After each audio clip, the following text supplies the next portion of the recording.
নমস্কার বন্ধুরা, welcome to happy with Gopa kitchen cooking চ্যানেলে। যারা নতুন বন্ধু, যারা আমার চ্যানেলটা দেখছো, তারা আমার চ্যানেলটা সাবস্ক্রাইব করে নিও।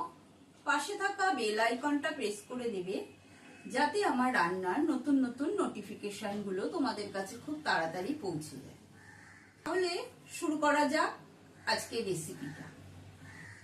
রেসিপিটা বানানোর জন্য এখানে আমি একটা বেগুন, একটা গাজর, কিছুটা বরবটি, পটল, ঝিঙে আর দুটো আলু কেটে নিয়েছি।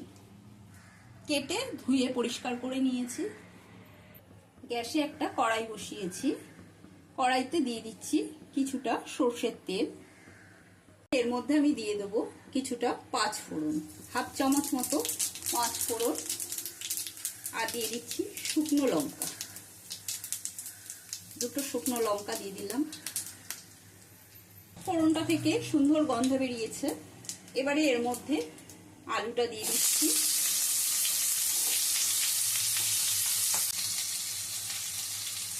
আর দিয়ে দিচ্ছি সামান্য হলুদ গুঁড়ো দিয়ে এবার ভালো করে একটু মিশিয়ে নিচ্ছি নুন আর হলুদটা। এবারে দিয়ে দিচ্ছি কিছুটা বরবটি, সবকটা বরবটি আমি এর মধ্যে দিয়ে দিচ্ছি।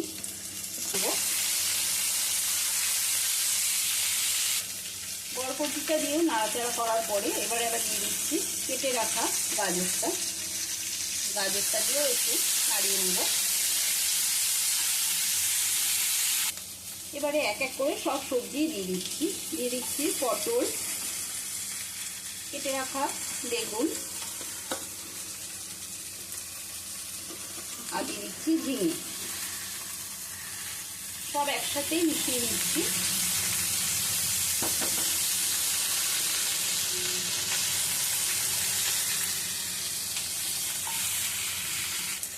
এবারে দিয়ে দিচ্ছি পরিমাণ মতো লবণ, আর দিয়ে দেবো পরিমাণ মতো হলুদ গুঁড়ো।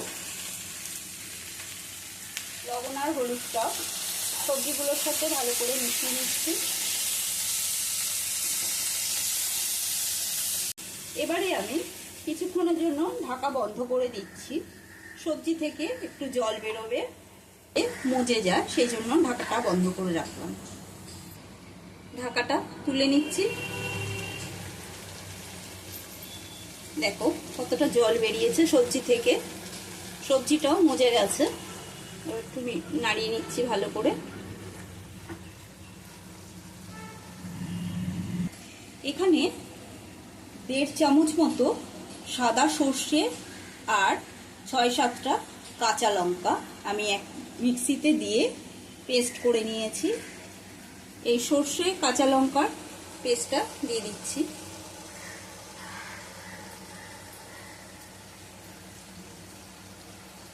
দিয়ে মিশিয়ে নিচ্ছি ভালো করে।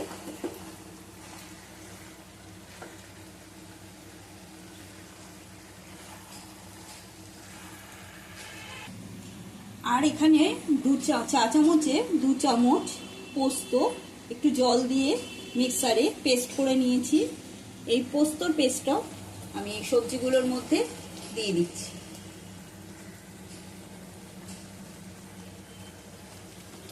ভালো করে মিশিয়ে নিচ্ছি। আমি আর কোনো জলের ব্যবহার করিনি, যেহেতু সবজিগুলো থেকে অনেকটা পরিমাণেই জল বেরিয়েছে, সেই জন্য আর জলের ব্যবহার করলাম না। এবার ভালো করে এটা মিশিয়ে একটু কষিয়ে নেব।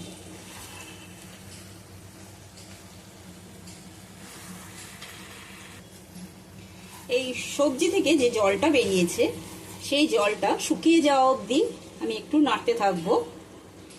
এরকমভাবে আমি যেরকমভাবে বানালাম রেসিপিটা, এরকমভাবে বানিয়ে তোমরা গরম ভাতের সাথে সার্ভ করতে পারো বা রুটি দিয়েও খেতে পারো, খুব অপূর্ব লাগে।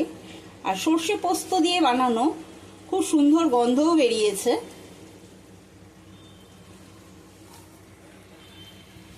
এবারে দিয়ে দিচ্ছি অল্প করে চিনি। যেহেতু নিরামিষ পাঁচমিশালি, রান্না। একটু মিষ্টি দিলে খেতে ভালোই লাগবে, সেই জন্য আমি এই মিষ্টির ব্যবহার করলাম। তোমরা চাইলে দিতেও পারো, আবার না দিলেও চলবে। সামনে শীতকাল আসছে, ভ্যারাইটির সবজি উঠবে বাজারে, সেই সব সবজি দিয়েই এরকম বানিয়ে নিতে পারো। এর মধ্যে ফুলকপিও কেটে দিতে পারো, খুব অপূর্ব লাগবে। এবার নামানোর আগে আমি অল্প করে সর্ষের তেল এর মধ্যে ছিটিয়ে দিচ্ছি। যেহেতু সর্ষে দিয়েছি, সর্ষে আর পোস্তর সাথে নামানোর আগে যদি একটু কাঁচা সর্ষের তেল দিয়ে দাও, রান্নার স্বাদকে আরও বাড়িয়ে দেবে। এবার ভালো করে মিশিয়ে নিয়ে গ্যাসটা বন্ধ করে দিচ্ছি। গ্যাসটা বন্ধ করে কিছুক্ষণ রেখে এবারে সবজিগুলো নামিয়ে নিচ্ছি একটা প্লেটের মধ্যে। তোমরা রেসিপিটা আমি যেরকম ভাবে বানালাম অতি অবশ্যই এরকম ভাবে বাড়িতে বানিয়ে নিজে খাবে, বাড়ির সবাইকে খাওয়াবে। আবারও বলে দিচ্ছি, আমার চ্যানেলে যারা নতুন বন্ধু আমার চ্যানেলটা দেখছো, তারা কিন্তু অতি অবশ্যই আমার চ্যানেলটা সাবস্ক্রাইব করে নিও, পাশের বেল আইকনটা প্রেস করে দেবে। এবারে একটু টেস্ট করে দেখছি ঝাল নুন কেমন হয়েছে।